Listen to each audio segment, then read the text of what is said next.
Hi everyone, I am back, and today I'm going to show you the setup that I'm currently using in my A6 binder. I've been in an A6 since early October, probably after my first setup video. I switched to A6 initially because of curiosity. I just wanted to try out the size, but the more that I used it, the more that I liked the size. It's smaller but wider than a personal size, but it is bigger than a pocket size. So if you're the kind of person who doesn't like the narrowness of the personal size inserts but thinks that a pocket size is too small for you, I would definitely recommend looking into an A6. So here is a personal size insert. This is a DIYFish, but this is personal size. And here is an A6 size insert. So you can see that the personal size is definitely narrower and taller. The A6 is a bit shorter, but it's got that extra width. And if I compare it to, so this is a Filofax personal pocket size, sorry. This is a Filofax pocket size insert. So you can see the difference between the three sizes. So that's the personal size, which is narrower and taller. Then you've got the A6 size, which is shorter but wider. And then you've got the pocket size, which is a lot smaller than the other two sizes. So the A6 is a nice medium for me. I like the extra width, and also it's less cumbersome as an everyday carry. The binder itself is smaller than a personal size, and it's just easier in the hand. It's a bit lighter as well, so I like it as an insert and also as a binder. Now this is a Gillio A6 Compagnia. Gillio is one of the companies that offers A6 binders.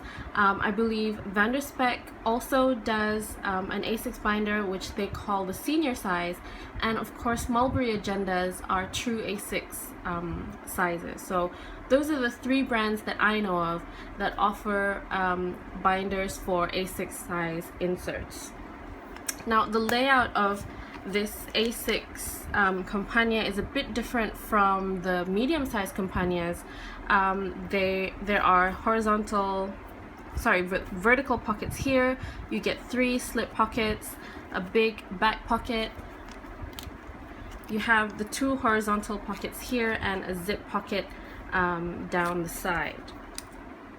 This also comes with a leather flyleaf, and there is a second pen loop attached to the flyleaf, and also ring protectors. I've removed both of those components from the binder because I don't use them and I don't favor them, but those are available with the A6 Companion. My honest review of this binder, I tend to use my planners as wallets as well, and you can see I've got my bank cards and some of my loyalty cards there. It's not working for me as a wallet just because I don't really have anywhere to put my cash. I tried putting my cash in this slip pocket, but it didn't feel very secure, and every time I went to pay, I'd have to open the entire binder to take out my cash. The medium-sized Compagnias, which I've used before, had an outward-facing zip pocket and a slip pocket, and those worked much better for me as a wallet. The Miyakara, which is the other Gillio that I have, has a popper pocket on this side, so that is typically where I put my cash. So as a wallet slash planner, the A6 Compagnia isn't working for me. But as a planner in itself, it's fine. It's perfectly functional, and obviously it's the Gillio leather that we have come to know and love.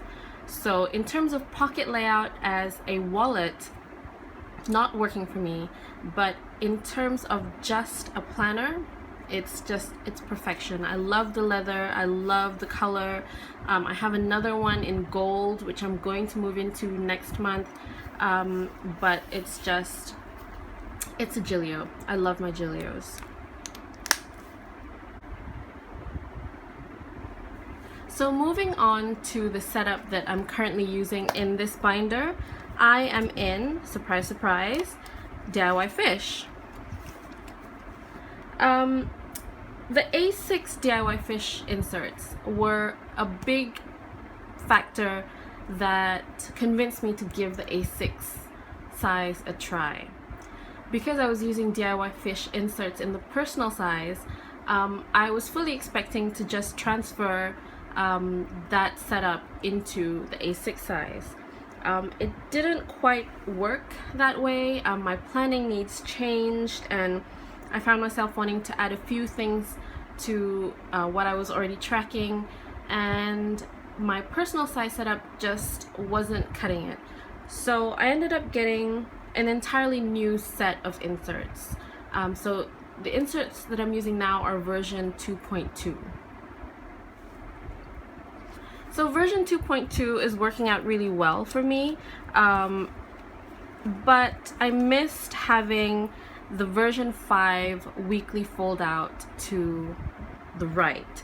And what I did then was to tip in just the weekly fold out to my 2.2 pages. So this setup is not what you would get if you just bought the 2.2 trial set in the Etsy shop. I added an additional component to the setup to really personalize it and make it for me. And that's one thing that, among many, that I love about DIYFish Inserts. I've mentioned before how customizable they are, and I love the fact that you can mix and match different components to suit your planning needs. So this is version 2.2 with a 5.3 add-on, and I'll explain those numbers in the video. So the 2.2 DIYFish Inserts comes with the vertical month.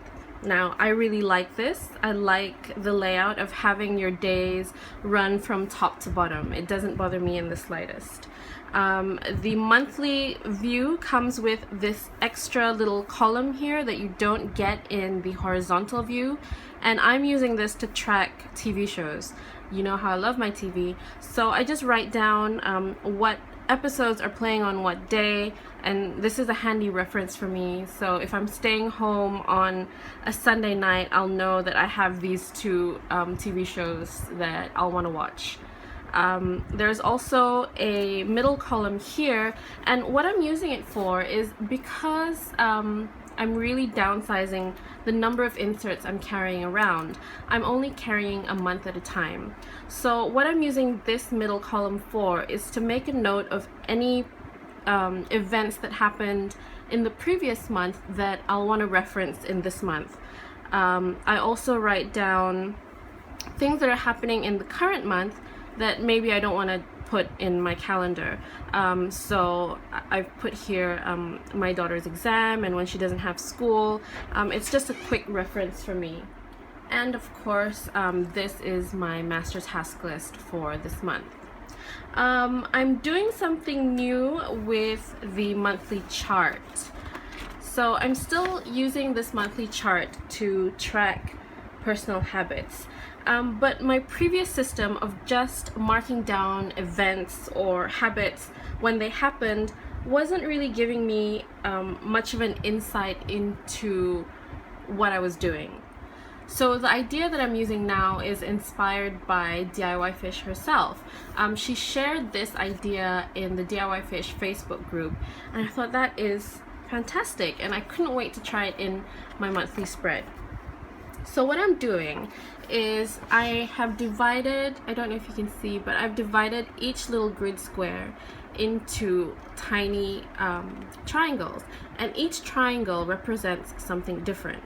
So in this top row, I'm tracking how often I eat out. Previously, when I just put a check on the days that I ate out, that was fine, but it wasn't really telling me how often I was eating out in a day, what meals am I eating out. Typically, it just told me that on this day I ate out. So using that concept of having the little triangles in the square represent different things, now just by color coding, I can tell on this day I had lunch and dinner out. On this day I only ate lunch out. On this day I only had dinner out. On this day I just ate at home. So I'm not doing too many things that are different. I'm still tracking the same things. I'm not using any extra space, but I'm getting more of an insight into those personal habits. And you could do this for many different things, I think. I'm just using it for eating out. Here I'm using it for fuel consumption. So because I've shaded half the triangle, I know that I bought half a tank of gas. So, you know, things like that. It's just a tiny tweak in the system, but it gives you so much more insight into whatever it is you're tracking. So I'm really liking that for this month. So for my daily pages, these are the DS5 daily pages. So these are the daily pages that come with version 5, and I've just redesigned my overlay. Previously, I used to write down my schedule on my daily pages as well, but because I'm using the weekly foldout differently, I've transferred all my scheduling to the weekly foldout so that my daily page is just purely for to-dos. I've also started tracking my meals, so I just put that down here, what I have for breakfast, lunch, and dinner. But essentially, my daily pages are today's top 3, personal to-dos, work to-dos, anything I have to buy that day, and I have space for reminders and any notes that I want to take.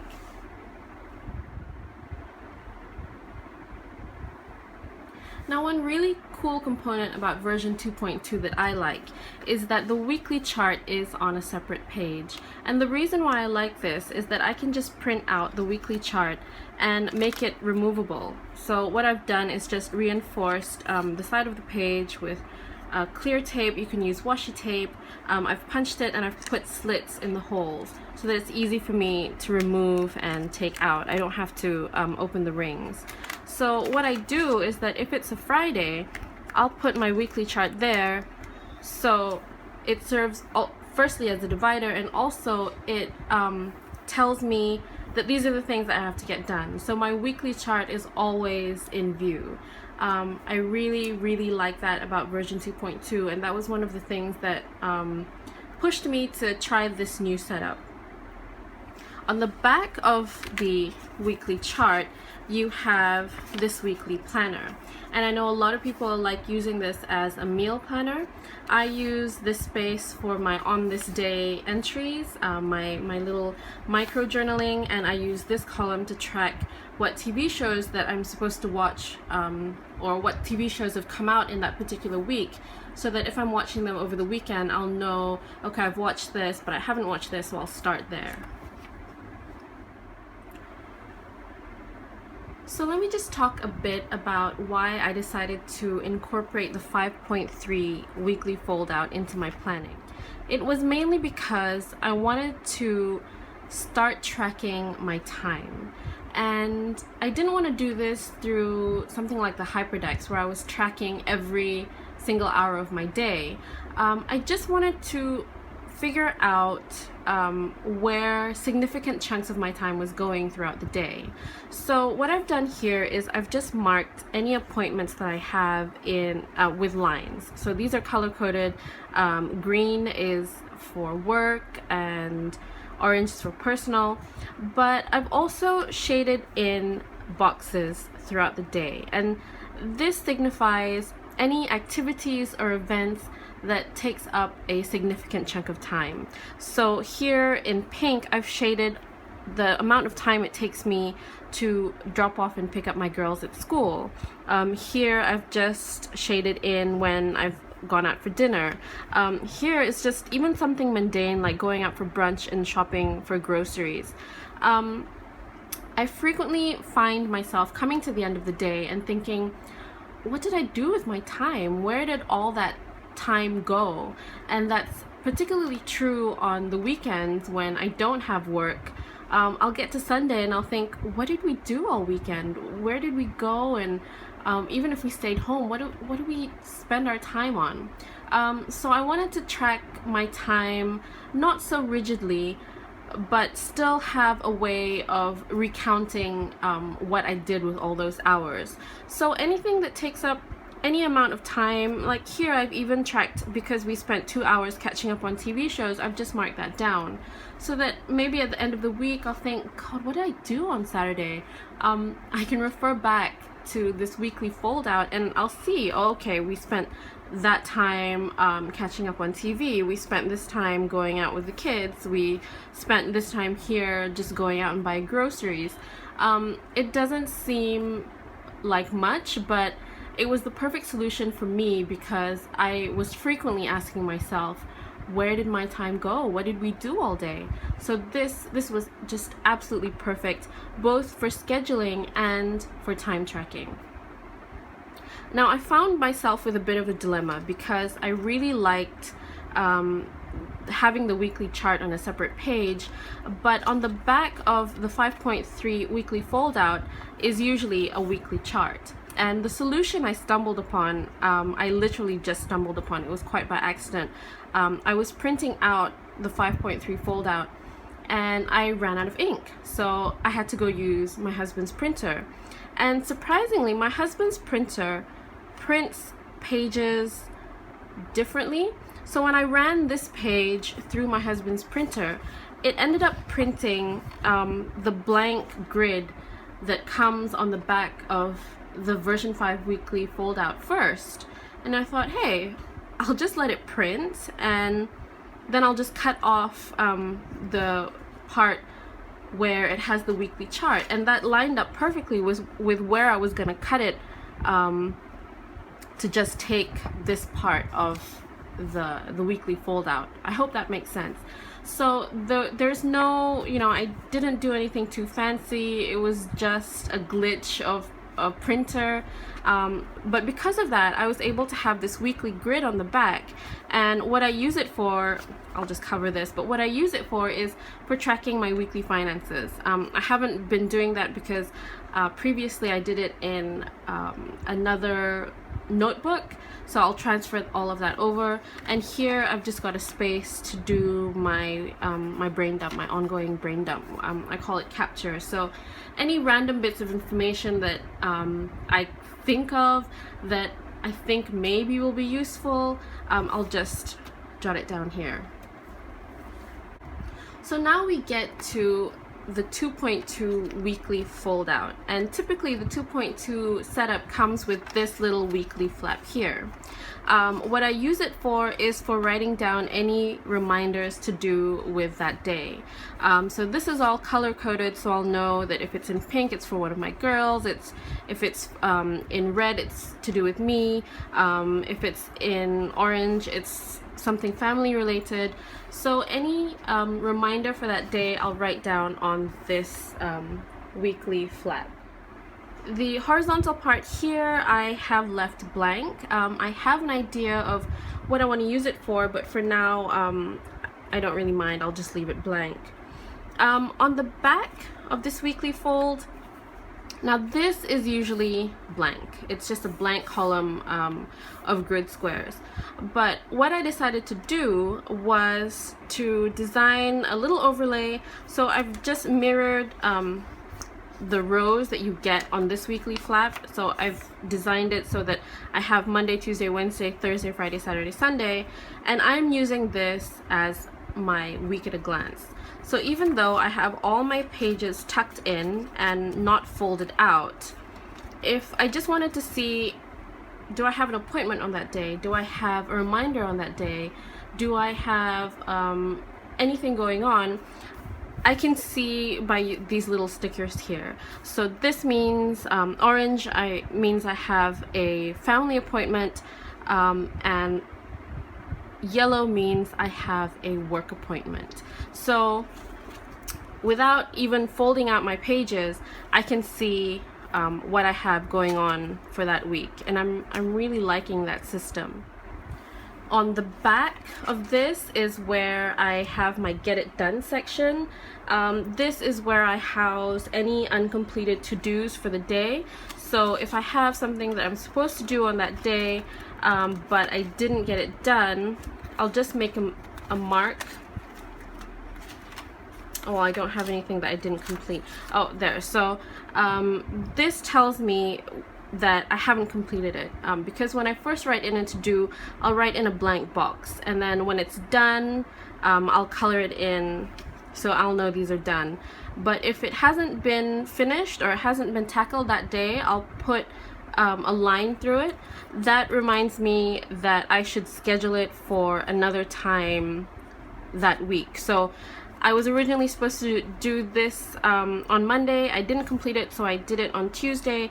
I didn't complete it then, so by that time I'll probably put it on next week's Get It Done page, so that when I'm planning for the next week, I'll know that these are all the things that I need to schedule at some point in this upcoming week, and I need to get it done, basically. So that is how my planner is set up. I have my monthly view. I have all the previous weeks tucked in to the weekly flap here, and I've just secured them together with an ollie clip so that they don't get in the way. I've got the current week open, so you've got the weekly flap. I've got my daily pages.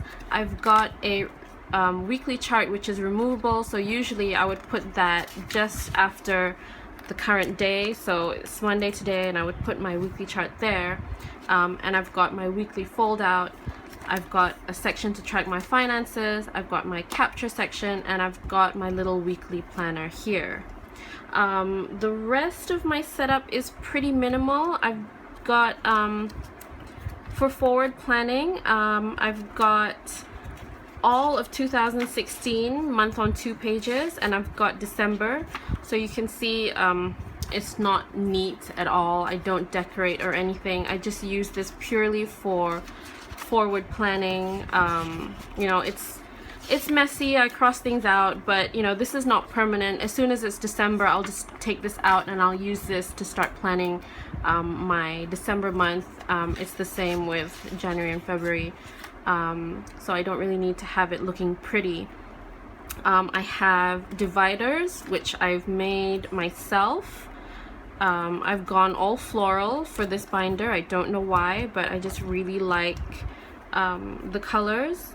And I use removable post-it tabs. I didn't really want to make any permanent tabs, so that I could just move the dashboards around when I feel like it. You know, they're double-sided, so I can move them around. I don't have to stick with this one. These are also post-it tabs, so I've just stuck a post-it tab to the back of the weekly fold, so that if I want to refer to it quickly, I can just pull it out that way. I've put the week number on the little tab, so I know which week it is I'm looking at, and when the week is done, I'll just remove it so that it doesn't get in the way, since I clip everything together anyway. Yep, these are all the upcoming weeks that I've clipped ahead, so that, you know, it's easier for me to find the week that I'm currently on. I only carry a month at a time in my planner, and it seems to be working for me. I'm really happy with this setup so far. I know a lot of people have asked how would you get this setup. I have both trial versions of version 2.2 and version 5.3, so I was able to mix and match. But that is an option on her Etsy store, on the DIYFish Etsy store. You could buy version 2.2 and just buy the weekly fold of version 5.3. That is a possibility. So if you're interested, or if you like how the setup looks, then that is what I would recommend you do. So that's my setup. I hope it was useful. A lot of people asked for a video, and I showed a picture of my setup on the DIYFish group, so that's the video for you. I do have a few other videos coming up. If you're interested, I'll do a quick video on how I do my overlays, and I also want to do a video on the version carry project planning pages. I purchased that in an A5 size because I'm using an A5 size binder for studying. I hope to start my postgraduate degree in January, so I think the version carry project planning pages will be very, very useful. So until then, thank you for all the positive feedback I've received so far. I hope this setup video has been useful to you. As always, leave comments down below for any feedback that you'd like to give, and I'll see you next time. Bye!